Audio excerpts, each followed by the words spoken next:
Hello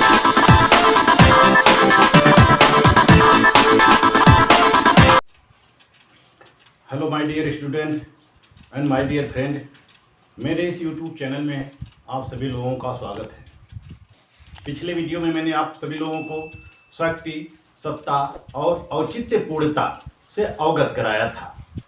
आज मैं आप लोगों को प्रभाव के बारे में बताने जा रहा हूं कि प्रभाव क्या होता है। इन्फ्लुएंस, जिसको हम अंग्रेजी में इन्फ्लुएंस कहते हैं, प्रभाव। यह प्रभाव है क्या राजनीति में?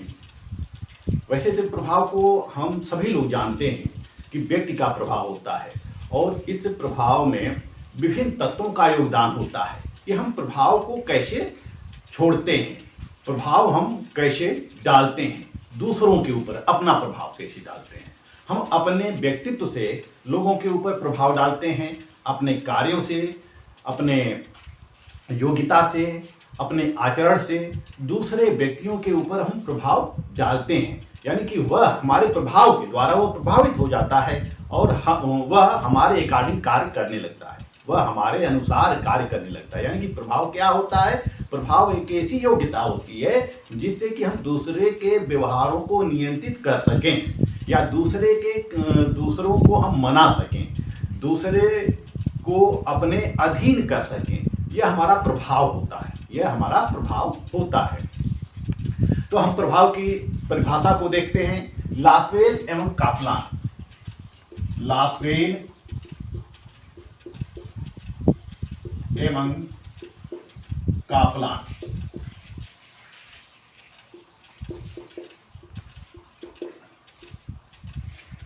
लासवेल और कापलान का कहना है कि प्रभाव से आशय दूसरे व्यक्ति की नीतियों को प्रभावित करना है। यह किसी व्यक्ति अथवा समूह की अपनी इच्छाओं के अनुरूप दूसरे व्यक्तियों या समूहों को परिवर्तित करने की क्षमता है। हम अपने व्यवहार से दूसरे व्यक्तियों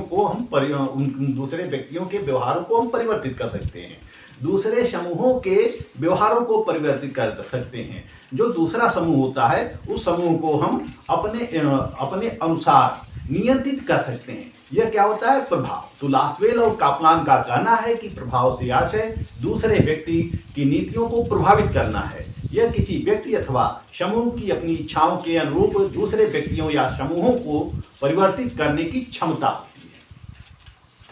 रॉबर्ट ए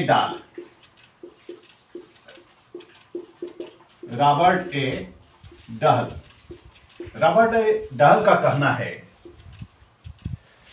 कि कर्ताओं के बीच का वह संबंध प्रभाव है। विभिन्न कर्ता जो होते हैं, काम करने वाले विभिन्न व्यक्ति जो होते हैं, कर्ताओं के बीच का वह संबंध प्रभाव है जिसमें एक कर्ता अन्य कर्ताओं पर प्रभाव डालता है। या कहने का आशय है कि जिसमें एक कर्ता अन्य कर्ताओं को एक विशिष्ट प्रकार से काम करने के लिए प्रेरित करता है। एक कर्ता दूसरे कर्ताओं को एक विशिष्ट प्रकार से कार्य करने के लिए प्रेरित करता है जिसे वे अन्यथा नहीं कर पाते हैं।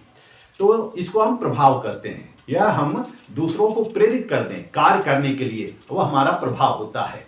दूसरे के व्यवहारों में परिवर्तन ला दें, वह हमारा प्रभाव होता है। दूसरे को हम सफल बना दें, वह हमारा प्रभाव होता है। दूसरे व्यक्तियों को हम अपने अधीन कर लें, वह हमारा प्रभाव होता है। तो इस तरह से रॉबर्ट ए डहल ने प्रभाव के दो रूप बताए हैं। एक बलात् प्रभाव, दूसरा विश्वसनीय प्रभाव।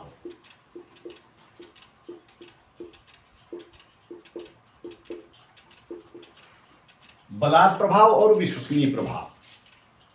यह जो बलात् प्रभाव जो होता है, यह इसमें बल प्रयोग होता है। बलात् प्रभाव यानी कि बल के द्वारा हम दूसरों को प्रभावित करते हैं, शक्ति के द्वारा दूसरों को प्रभावित करते हैं। क्योंकि शक्ति में क्या होता है? दंड देने की क्षमता होती है, दंड या धमकी निहित होती है शक्ति में। तो हम बलपूर्वक जब उसको प्रभावित कर लेते हैं तो हमारा बलात् प्रभाव होता है। विश्वसनीय प्रभाव ऐसा प्रभाव होता है जिसमें हम किसी व्यक्ति में विश्वास करते हैं, किसी व्यक्ति में आस्था रखते हैं। तो ये जो हमारा ये आस्था है उस व्यक्ति में या समूह में या संस्थाओं में, हमें ऐसा विश्वास है कि यह समूह, यह संस्थाएं जो भी करेगी हमारे हित में करेगी। तो यह विश्वसनीय प्रभाव होता है। रॉबर्ट ए डहल ने पुलिसमैन का उदाहरण दिया है। प्रभाव को समझाने के लिए पुलिसमैन का उदाहरण दिया है। पुलिसमैन जो होता है वह एक चौराहे पर, जो ट्रैफिक पुलिसमैन होता है वह एक चौराहे पर खड़ा होता है और चौराहे पर खड़ा होकर वह दूसरों को नियंत्रित करता है, कभी लोगों को रोकता है, कभी जाने का आदेश देता है। तो यह उसका प्रभाव है, पुलिसमैन का प्रभाव, यानी कि ट्रैफिक का जो नियंत्रण होता है वह इस पुलिसमैन के हाथ में होता है, पूरे ट्रैफिक का नियंत्रण। यह किसी को रुकने का आदेश देता है, किसी को जाने का आदेश देता है, तो इस मार्ग से आने वाले यात्रियों को या वाहनों को रुकने का आदेश देता है, यह उसका प्रभाव होता है। लेकिन जब कोई किसी उद्योगपति की गाड़ी आती है और वह पुलिसमैन के आदेशों का पालन नहीं करता है, वह नहीं रुकता है, पुलिसमैन ने इशारा किया और रुका नहीं, तो उद्योगपति चला गया, तो यह क्या है, उद्योगपति का प्रभाव है। यदि पुलिसमैन ने चालान किया तो यह पुलिसमैन का प्रभाव है, लेकिन पुलिसमैन ने चालान नहीं किया, उसको जाने दिया और उसके विरुद्ध कोई दंडात्मक कार्रवाई नहीं की, तो यह पुलिसमैन का, यह उद्योगपति का प्रभाव होता है। तो इस तरह से रॉबर्ट डाल कहते हैं कि प्रभाव की धारणा में 3 तत्व निहित होते हैं। इसमें 3 तत्व निहित होते हैं प्रभाव की धारणा में। पहला होता है कि यह सत्य के भांति दूसरों को नियंत्रित करने की क्षमता है। क्या है? यह नियंत्रित करने की क्षमता है प्रभाव, नियंत्रित करने की क्षमता शक्ति की तरह से। और दूसरा जो तत्व है, शक्ति का आधार दंड है, जबकि प्रभाव का आधार क्या है? शक्ति का आधार दंड है, जबकि प्रभाव का आधार क्या है? प्रभाव, यह प्रतिष्ठा है। हम किसी व्यक्ति के प्रभाव से प्रभावित भी हो सकते हैं या उसके प्रभाव का हमारे ऊपर असर नहीं पड़ सकता है। यानी कि यदि कोई भी व्यक्ति जो समाज में प्रतिष्ठित है तो समाज में उसका प्रभाव होता है, समाज के लोग उसके दिशा निर्देशों का पालन करते हैं। तो शक्ति का जो आधार होता है वह दंड होता है। शक्ति में दंड निहित होता है, बल प्रयोग निहित होता है, जबकि प्रभाव में ऐसा कुछ नहीं होता है। प्रतिष्ठा को ध्यान में रखते हैं, यानी प्रभाव में प्रतिष्ठा निहित होती है। यदि व्यक्ति प्रतिष्ठित है तब उसका प्रभाव होता है। तीसरा तत्व है कि प्रभाव जो संविधान से परे होता है। शक्ति संविधान के अंतर्गत हो सकती है, जैसे राष्ट्रपति की शक्तियां, प्रधानमंत्री की शक्तियां, मंत्रिपरिषद की शक्तियां, राज्यपाल की शक्तियां। तो शक्ति जो होता है वह संविधान से परे नहीं होता है, लेकिन जो प्रभाव होता है वह संविधान से परे होता है। प्रभाव का उल्लेख कहीं संविधान में नहीं होता है, नियमों से परे होता है, विधियों से परे होता है। इसी तरह से डेविड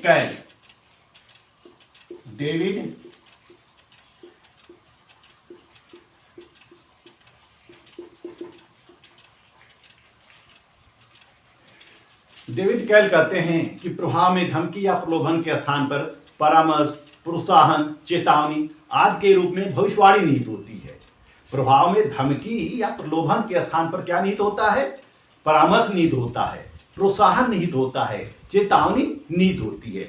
डेविड बैल प्रभाव को समझाते हैं, शक्ति और प्रभाव में अंतर स्पष्ट करके उन्होंने प्रभाव को समझाया है कि प्रभाव क्या होता है।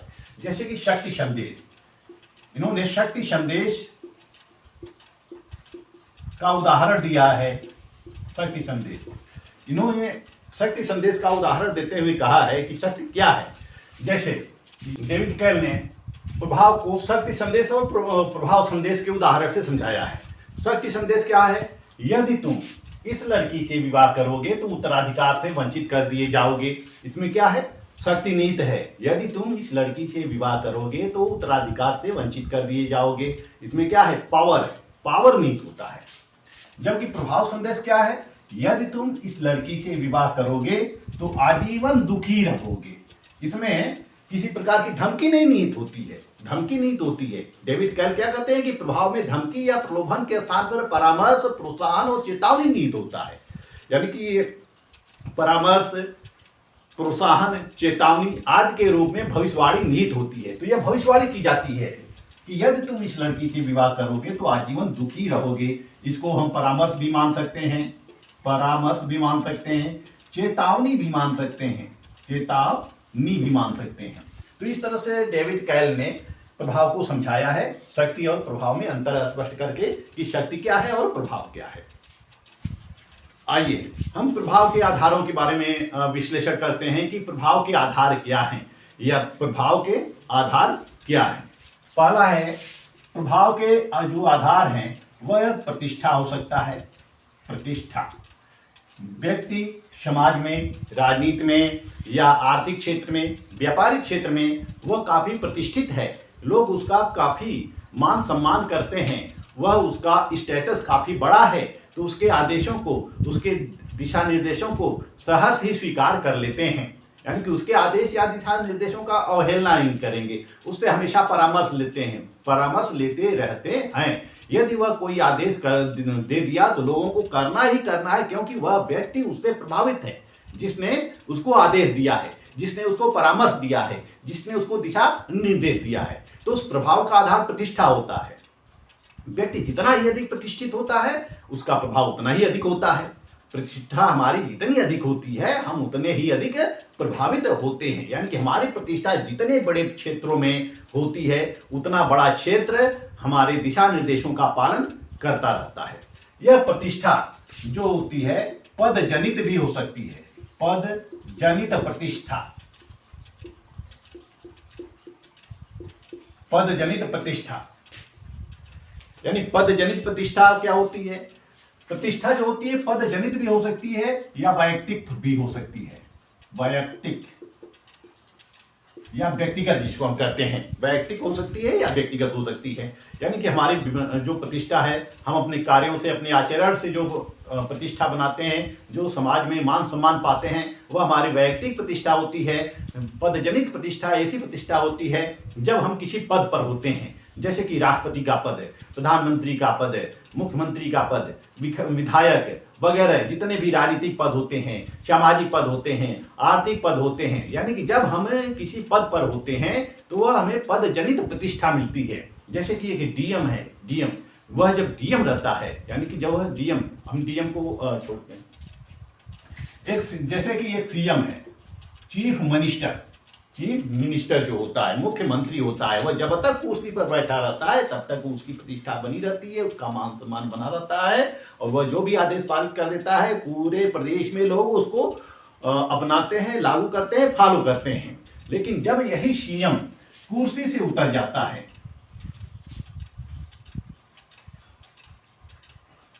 जब यही सीएम कुर्सी से उतर जाता है और यह विधायक बन जाता है या विधायक निर्वाचित नहीं होता है, तब प्रतिष्ठा में और सीएम के समय जो वह कुर्सी पर रहता है काफी अंतर देखने को मिलता है। यानी कि तब इसको कोई नहीं पूछता है, विधायक बन जाता है या विधायक नहीं निर्वाचित होता है, जैसे कि आम व्यक्ति हो जाता है, तब वह उतना प्रतिष्ठित नहीं रह जाता है, उसका उतना प्रभाव नहीं रह जाता है, उसका प्रभाव केवल अपने लोगों पर रहता है। यानी कि सीएम रहता है तो पूरे प्रदेश पर उसका प्रभाव रहता है, या फिर वह एक व्यक्ति होता है, एक नागरिक के रूप में जब वह होता है तो उसका प्रभाव कम क्षेत्रों में या अपने ही लोगों में होता है। तो इस तरह से प्रतिष्ठा जो होती है वह पदजनित भी हो सकती है और वैयक्तिक भी हो सकती है। तीसरा आधार क्या है? प्रभाव का जो आधार है वह कृतज्ञता भी हो सकती है। कृतज्ञता भी हो सकती है। प्रभाव का आधार कृतज्ञता भी हो सकता है, उपकार हो सकता है, कृतज्ञता, उपकार हो सकता है। ये सब क्या है? प्रभाव का आधार होता है। यानी कि हम जितने अधिक लोगों की सेवा करेंगे या लोगों का उपकार करेंगे, लोग हमसे प्रभावित होते रहते हैं, लोग कृतज्ञ हो जाते हैं, हमारे ऋणी हो जाते हैं और हमारे दिशा निर्देशों का पालन करते रहते हैं। हम प्रभाव कैसे उत्पन्न करते हैं? यह जो प्रभाव है इसको उत्पन्न कैसे किया जा सकता है या पैदा कैसे किया जा सकता है, या फिर इसके प्राप्त करने के साधन क्या है? प्रभाव प्राप्त करने के साधन, प्रभाव प्राप्त करने के विभिन्न साधन हैं। प्रभाव प्राप्त करने के विभिन्न साधन है। सामाजिक कार्य करके, राजनीतिक कार्य करके, प्रशासनिक कार्यों के द्वारा, धार्मिक कार्यों के द्वारा, शैक्षणिक कार्यों के द्वारा, व्यापारिक कार्यों के द्वारा और आचरण के द्वारा, इतने तरीकों से हम प्रभाव प्राप्त कर सकते हैं या इतने तरीकों के द्वारा हम प्रभाव उत्पन्न कर सकते हैं। जैसे सामाजिक कार्य, जब कोई व्यक्ति सामाजिक कार्य करता है, लोगों की सेवा करता है, मदद करता है, आपदा के समय लोगों की सेवा करता है, बाढ़ पीड़ितों की मदद करता है, लोगों को राशन की सुविधा उपलब्ध कराता है, या लोगों के सुख और दुख में बराबर का हिस्सेदारी रहता है, लोगों से हमेशा मिलता जुलता रहता है। तो इस तरह से जो व्यक्ति सामाजिक कार्य करता है, सामाजिक कार्य, लोगों का उपकार करता है, लोगों के काम को करवाता है, अपने द्वारा लोगों के कार्यों को करवाता है, तो इस प्रकार से सामाजिक कार्य करके हम समाज में अपना प्रभाव प्राप्त कर सकते हैं, प्रभाव बना सकते हैं, यानी कि हम प्रतिष्ठा प्राप्त कर सकते हैं। यही प्रतिष्ठा हमारा क्या है, प्रभाव हो जाता है, यही प्रतिष्ठा हमारी प्रभाव हो जाता है। तो इस तरह से सामाजिक कार्यों के द्वारा भी हम प्रतिष्ठा प्राप्त कर सकते हैं और प्रभाव उत्पन्न कर सकते हैं। राजनीतिक कार्य करके हम जब राजनीति में हिस्सेदारी करते हैं, चुनाव में भाग लेते हैं, विभिन्न प्रकार के राजनीतिक गतिविधियों में हिस्सा लेते हैं और राजनीति में जब हम कोई पद प्राप्त कर लेते हैं तो हमें राजनीतिक रूप से प्रभाव प्राप्त हो जाता है। हम अपने व्यक्तित्व के द्वारा, अपने क्षमता के द्वारा, अपने योग्यता के द्वारा लोगों का कार्य करा सकते हैं। राजनीति में व्यक्ति लोगों का कार्य कराता है और राजनीति में ऐसे ऐसे कार्य करता है कि वह राजनीति में वह प्रतिष्ठा प्राप्त कर लेता है, वह राजनीति में मान सम्मान प्राप्त कर लेता है और जो भी दिशा निर्देश देता है उस सारे राजनीतिक दल के सदस्य उसका पालन करते हैं। सारे राजनीतिक दल के सदस्य उसका पालन करते हैं। जिस तरह से हम देख सकते हैं कि राजनीतिक दलों में विभिन्न सदस्य होते हैं। कुछ सदस्य इतना प्रभावी होते हैं कि वह अपने अनुसार राजनीतिक दलों को चलाने लगते हैं, तो यह उनका प्रभाव होता है। प्रशासनिक कार्यों के द्वारा, प्रशासनिक कार्यों में हम देखते हैं कि डीएम का प्रभाव होता है, एसडीएम का प्रभाव होता है, विभिन्न सरकारी अधिकारियों और कर्मचारियों का प्रभाव होता है। वह अपने प्रभाव के द्वारा अपने अधिकारी वर्ग में नियंत्रण स्थापित कर सकते हैं। जैसे कि एक डीआईजी है, एसपी है, यह अपने प्रभाव के द्वारा प्रशासन को अच्छा बना सकता है और अपने प्रभाव के द्वारा अपने अधिकारियों को नियंत्रण में रख सकता है। एक एसडीएम है या एक डीएम है, यह अपने प्रभाव के द्वारा अधिकारियों को अपने नियंत्रण में रख सकता है, उस प्रशासन को कुशल बना सकता है, प्रशासन को पारदर्शी बना सकता है। तो यह उसका प्रभाव होता है, यह प्रशासनिक अधिकारियों का प्रभाव होता है कि वह सारे कार्यों को जनहित में लागू करवा सकता है और नियम का पालन करवा सकता है। धार्मिक कार्य करके कुछ ऐसे हमारे धर्म गुरु होते हैं जिनका अपने विशेष अनुयायियों पर प्रभाव होता है, अपने भक्तों पर प्रभाव होता है। जैसे हम देख सकते हैं कि हमारे समाज में विभिन्न धर्म गुरु हुए हैं और उनके शिष्य लाखों करोड़ों की संख्या में होती है। उनके शिष्यों की संख्या क्या होती है, लाखों और करोड़ों में होती है। तो उनका अपने शिष्यों पर प्रभाव होता है, शिष्य उनमें आस्था रखते हैं, वह उस धार्मिक क्षेत्र में प्रतिष्ठित हो जाते हैं, सम्मान प्राप्त करते हैं, सम्मान के साथ साथ लाभ प्राप्त करते हैं। तो इतनी प्रतिष्ठा उनको हो जाती है कि सारे भक्त उनके आदेशों का पालन करने लगते हैं, उनको अपना गुरु मानने लगते हैं। या कभी कभी तो हम उनको देखते हैं कि वह जो अनुयायी होते हैं, जो भक्त होते हैं, वह अपने गुरु को भगवान भी मान लेते हैं। तो इस तरह से धार्मिक कार्य करके भी व्यक्ति धर्म के द्वारा भी प्रभाव स्थापित कर सकता है, विशेष क्षेत्रों में प्रभाव स्थापित करता है। शैक्षणिक कार्य करके, शैक्षणिक कार्य जैसे कि एक अध्यापक होता है, एक शिक्षक होता है, उसका अपने छात्रों के ऊपर प्रभाव होता है। यदि वह शिक्षक प्रभावशाली है, वह उसका व्यक्तित्व अच्छा है, तो सारे छात्र उससे प्रभावित होते हैं। जैसे कि स्कूल में प्रिंसिपल यदि अनुशासित है, वह नियमबद्ध है, वह सारे नियमों का पालन करता है और सभी लोगों को पालन करवाने के लिए बाध्य करता है, तो वह कॉलेज में अनुशासन बनाए रखता है, छात्रों के बीच अनुशासन बनाए रखता है। यदि प्रिंसिपल जो होता है, प्रधानाचार्य होता है या किसी कॉलेज का प्राचार्य होता है, वह प्रभावशाली नहीं है, तो सारी व्यवस्था जो होती है अस्त व्यस्त होती है, सभी लोग मनमाना कार्य करते रहते हैं और प्रिंसिपल कुछ नहीं करता है। तो यह अपने व्यक्तित्व के ऊपर होता है, अपने पर्सनालिटी के ऊपर होता है कि हम लोगों को कैसे नियंत्रित कर सकें। जितना अधिक नियंत्रित करेंगे उतना ही अधिक हमारा प्रभाव बढ़ता जाएगा। तो इस तरह से शैक्षणिक कार्यों के द्वारा शैक्षणिक क्षेत्र में भी हम प्रभाव को स्थापित कर सकते हैं, लेकिन ये एक विशेष प्रभाव है, ये विशेष क्षेत्र में है। ये शिक्षा के क्षेत्र में किसका प्रभाव होता है, शिक्षकों का प्रभाव होता है। इसी तरह से हम व्यापारिक कार्यों को ले सकते हैं कि व्यापारिक कार्य में भी विभिन्न व्यापारी जो होते हैं वह जो मूल्य को नियंत्रित करते हैं, मूल्यों को कब बढ़ाना है, कब घटाना है, यह व्यापारी वर्ग के द्वारा नियंत्रित होता है। व्यापारिक वर्ग का जो सबसे प्रतिष्ठित व्यक्ति होता है, सबसे बड़ा व्यापारी होता है, वह अपने छोटे व्यापारियों के ऊपर नियंत्रण स्थापित करता है, उसके दिशा निर्देशों का छोटे व्यापारी पालन करते रहते हैं। यह उस व्यापारी का प्रभाव होता है। इसी तरह से हम आचरण के द्वारा भी प्रभाव उत्पन्न कर सकते हैं। अपने आचरण के द्वारा अपने आचरण को नियमित रखकर, संयमित रखकर, संतुलित रखकर और लोगों की सेवा करके, लोगों का उपकार करके, सभी लोगों पर दया करके, परोपकार करके हम अपने आचरण के द्वारा भी प्रभाव को स्थापित कर सकते हैं, प्रभाव प्राप्त कर सकते हैं। यानी कि प्रभाव क्या है? एक तरह से यह सब क्या है, यह प्रभाव किसे उत्पन्न होता है? प्रतिष्ठा से उत्पन्न होता है। जो भी व्यक्ति इन विभिन्न क्षेत्रों में प्रतिष्ठित हो जाता है वह क्या होता है? प्रभावशाली हो जाता है, वह प्रभावशाली हो जाता है, प्रभावशाली हो जाता है। इस तरह से इसको हम क्या कर सकते हैं? प्रभाव कर सकते हैं। प्रभाव क्या है? दूसरों को नियंत्रित करने की क्षमता हो जाती है, लोगों को प्रोत्साहन करने की क्षमता हो जाती है। जब लोग किसी व्यक्ति के आदेशों का पालन करने लगते हैं तो वह व्यक्ति प्रभावी माना जाता है। आइए चलते हैं शक्ति और प्रभाव की तरफ। शक्ति और प्रभाव में क्या अंतर है? शक्ति क्या है इसको मैंने आपको बता दिया है, प्रभाव क्या है इसको भी हमने बता दिया आपको। मैं शक्ति और प्रभाव के बारे में आपको बता चुका हूं। अब हम देखते हैं कि दोनों में अंतर क्या है, शक्ति क्या है, शक्ति और प्रभाव दोनों में अंतर क्या है। तो सबसे पहले हम समानताओं को देखते हैं, इनमें समानताएं क्या है, क्योंकि दोनों एक ही चीज है। दोनों को क्या है, शक्ति के द्वारा भी हम दूसरों को नियंत्रित कर सकते हैं और प्रभाव के द्वारा ये दोनों ही नियंत्रित कर सकते हैं। यानी कि शक्ति और प्रभाव जो होता है दोनों में क्या होता है, बौद्धिक दोनों होते हैं और संबंधात्मक होते हैं,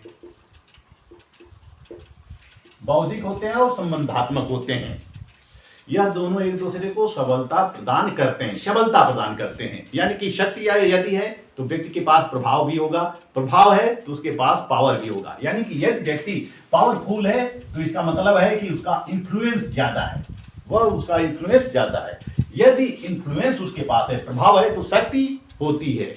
यानी कि प्रभाव और शक्ति एक दूसरे में निहित तो होते हैं, हम इनको एक दूसरे से अलग नहीं कर सकते हैं। जब दोनों यानी कि शक्ति जब औचित्यपूर्ण हो जाती है, शक्ति जब औचित्यपूर्ण हो जाती है, औचित्यपूर्ण हो जाती है, शक्ति जब औचित्यपूर्ण हो जाती है तो यह प्रभावशाली हो जाती है, शक्ति प्रभावशाली हो जाती है। यानी कि शक्ति और प्रभाव जब दोनों औचित्यपूर्ण हो जाते हैं तो वह प्रभावशाली हो जाता है, वह व्यक्ति या वह संस्था प्रभावशाली हो जाता है। तीसरी समानता है, शक्ति प्रभाव को उत्पन्न करता है। शक्ति किसको उत्पन्न करता है? प्रभाव को उत्पन्न करता है, और प्रभाव शक्ति को उत्पन्न करती है। प्रभाव किसको उत्पन्न करती है? शक्ति को उत्पन्न, यानी शक्ति प्रभाव को उत्पन्न करती है और प्रभाव शक्ति को उत्पन्न करती है। नेक्स्ट अंतर क्या है कि शक्ति और प्रभाव का दर्शन एक व्यक्ति में हो सकता है। यानी कि शक्ति इन दोनों एक व्यक्ति में इनका हम दर्शन देख सकते हैं। इन दोनों का शक्ति और प्रभाव को हम एक व्यक्ति में देख सकते हैं, एक ही व्यक्ति में हम दर्शन कर सकते हैं। यानी कि एक व्यक्ति जो शक्तिशाली होता है वो प्रभावशाली भी होता है, जो शक्तिशाली होता है वो प्रभावशाली भी होता है। यानी कि शक्ति क्या है? दूसरों को नियंत्रित करने की क्षमता है। प्रभाव क्या है? दूसरों को दिशा निर्देशन करने की क्षमता है। यानी कि दूसरे लोग आपके आदेशों का पालन करें, यह आपका प्रभाव है। प्रभाव भी दूसरों को नियंत्रित करने की क्षमता है। तो शक्ति जो होती है एक व्यक्ति, शक्ति और प्रभाव जो होता है उनका दर्शन हम एक व्यक्ति में देख सकते हैं। अब चलते हैं असमानताओं की तरफ। इनमें असमानताएं क्या है?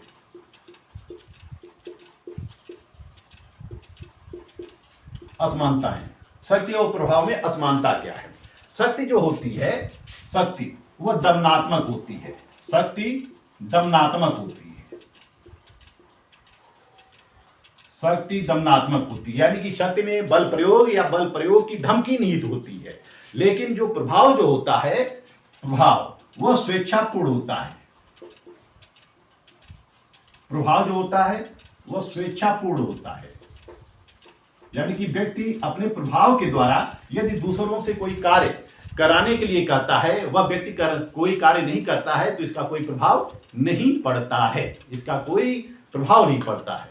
इसका मतलब है कि उस व्यक्ति का कोई प्रभाव नहीं पड़ता, कोई एक्शन नहीं लिया जाता है। यानी कि यदि हम किसी से कोई कार्य करने के लिए कहें, वह कार्य न करें तो हम उसके विरुद्ध कोई एक्शन नहीं ले सकते हैं। लेकिन शक्ति क्या होती है? ये शक्ति के द्वारा हम जबरदस्ती लोगों को कार्यों को करा सकते हैं। शक्ति का प्रयोग, दूसरा अंतर क्या है?